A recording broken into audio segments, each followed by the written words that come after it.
এবার নজর রাখবো বোলপুর ইউনিয়ন ব্যাংকে ইডির হানা। 600 ভরি সোনার গয়নার হিসাব নিতে ব্যাংকে পৌঁছয় ইডি।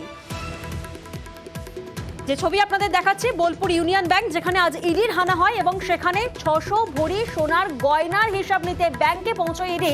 কারণ ব্যাংকে কেস নোট 600 ভরি সোনা। জানবো বিস্তারিত। ইন্দ্রজিৎ এই মুহূর্তে আমাদের সঙ্গে রয়েছেন। ইন্দ্রজিৎ, তোমার থেকে একবার জানবো যে এই 600 ভরি সোনার হিসাব প্রকাশ্যে কিভাবে এলো? দেখো, যেটা প্রকাশ্যে এলো, যেটা জানা যাচ্ছে যে ইডি বারবার অনুব্রত মণ্ডলকে জিজ্ঞাসাবাদ করেছিলেন যে অনুব্রত পার্টি অফিসের যে কালী ঠাকুর, সে কালী প্রতিমার যে গয়না, সেই গয়না কোথা থেকে এলো। তারপরই কিন্তু এই ঘটনাটি সামনে আসে যে অনুব্রত মণ্ডলের যে কালী ঠাকুর, সেই কালী ঠাকুরের আনুমানিক 600 ভরির কাছাকাছি সোনার গহনা রয়েছে। সেই গহনার টাকা কোথা থেকে এলো বা কিভাবে তৈরি হয়েছিল সেই গয়না, সেটি তদন্ত করতে গিয়ে কিন্তু গয়না কোথায় রয়েছে, কিভাবে রয়েছে, বা যে গয়নার দোকান থেকে যে গয়নাগুলি বানানো হয়েছে তাতে টাকা কিভাবে দেওয়া হয়েছে, দেখা যায় যে বোলপুরে যে ইউনিয়ন ব্যাংক, সেই ইউনিয়ন ব্যাংকের লকারে কিন্তু গয়নাগুলি গচ্ছিত রয়েছে। পাশাপাশি ওই ব্যাংকে একটি অ্যাকাউন্ট রয়েছে তৃণমূলের, সেই অ্যাকাউন্ট থেকেই কিন্তু টাকাগুলি দেওয়া হয়েছে বিভিন্ন গহনার দোকানে, এবং সেই মোতাবেকই কিন্তু তাদের কাছ থেকে দেওয়া হয়েছে।